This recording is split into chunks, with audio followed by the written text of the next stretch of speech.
ये है rice. UP के अलीगढ़ में कोर्ट के पास जूस की दुकान चलाते हैं। दिन भर मेहनत करते हैं ताकि परिवार का पेट पाल सकें। लेकिन कुछ दिन पहले इनके नाम पर 7 करोड़ 89 लाख रुपए का आयकर नोटिस आया और ये सुनकर इनके होश उड़ गए। परिवार सदमे में है, मोहल्ले में हड़कंप मचा है। सवाल ये है कि क्या एक साधारण जूस विक्रेता अचानक करोड़पति बन गया या फिर किसी बड़ी साजिश का शिकार हो गया या फिर ये आयकर विभाग की लापरवाही का नतीजा है। क्या है पूरा मामला? आयकर विभाग से कुछ नोटिस आया था शनिवार को। मैं वहाँ गली में टहल रहा था तो एक वो कोरियर वाला आया था कि आपका नोटिस है जी उसके आयकर विभाग से। मैंने कहा आयकर नोटिस है तो वो इनकम टैक्स के माध्यम से मैंने इनकम में मैं छोटी दुकानदार मैंने इनकम टैक्स का वो नोटिस आया है। कितना नोटिस? नोटिस मैंने जो खुलवा के देखा शाम को एक वकील साहब से अंदर खुलवा के देखा था तो उसमें 7 करोड़ कुछ का नोटिस आया था। तो मैं जो उसके देख के वो दहशत में आ गया। मैंने कैसा है किसका है ये, मेरा बीपी बढ़ गया था। दवाई भी खाई थी मैंने, परेशान पूरा घर परेशान हो गया मेरे इस मामले सुन के।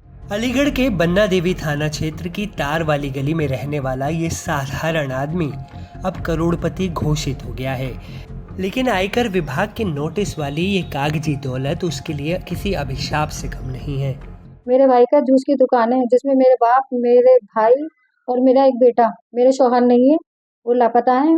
मैं भी उनके करीब में ही रहती हूँ। मेरे भाई जो है ना मेरे घर का ही पालन पोषण करते हैं, मेरे माँ का भी करते हैं, उनकी खुद की फैमिली भी है और नाजायज़ उसे सताया जा रहा है। जिसने भी ये नोटिस भेजा है उसको तलाश करने के बाद में इसका जो है ना इसके लिए कार्रवाई की जाए और हमें न्याय चाहिए।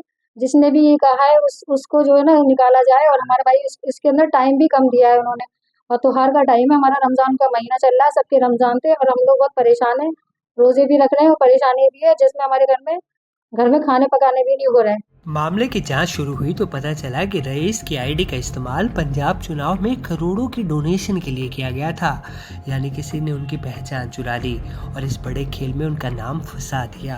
आयकर विभाग मिलने गया था अधिकारी से मैं वहाँ पर, तो उन्होंने जो है उन्होंने कहा था कि आपने मुझसे पूछा था फिर आपने डॉक्यूमेंट किसी को दिए? कि मैंने कहा सर मैंने नहीं दिए। आधार पैन किसी को दिया? कि मैंने नहीं।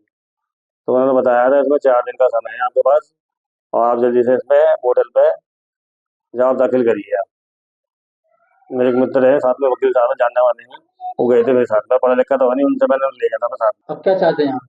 इंसाफ चाहते थे, न्याय मिल जाए, जो कसूरवार हैं वो जाएं और हमें इंसाफ मिल जाए। रईस और उनका परिवार प्रशासन से गुहार लगा रहा है कि उन्हें इस मुसीबत से बचाया जाए।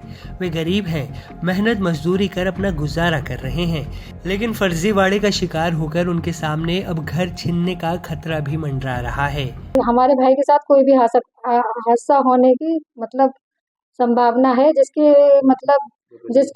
वो जो होंगे जिसने ये नोटिस भेजा है उनके लिए सख्त से सख्त कार्रवाई करी जाए और ये पता लगा जाए ये किसने करा। हमारे भाई का कोई ऐसा कोई बिजनेस नहीं है, सिर्फ एक दुकान है जूस की दीवानी कचहरी में और ऐसा कोई काम नहीं है। ज़्यादा 1500 की वो है तनख्वाह, उसमें ठेके का भी निकालना होता है, घर का पालन पोषण भी करना होता है। हमें न्याय चाहिए, हम बहुत परेशान हैं। तो ये थी कहानी अलीगढ़ के रईस की, जो मेहनत से अपना परिवार का पेट पाल रहे थे, लेकिन किसी अनजान साजिश से उनकी जिंदगी में भूचाल आ गया।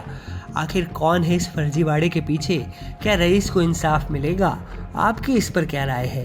कमेंट्स में बताएं।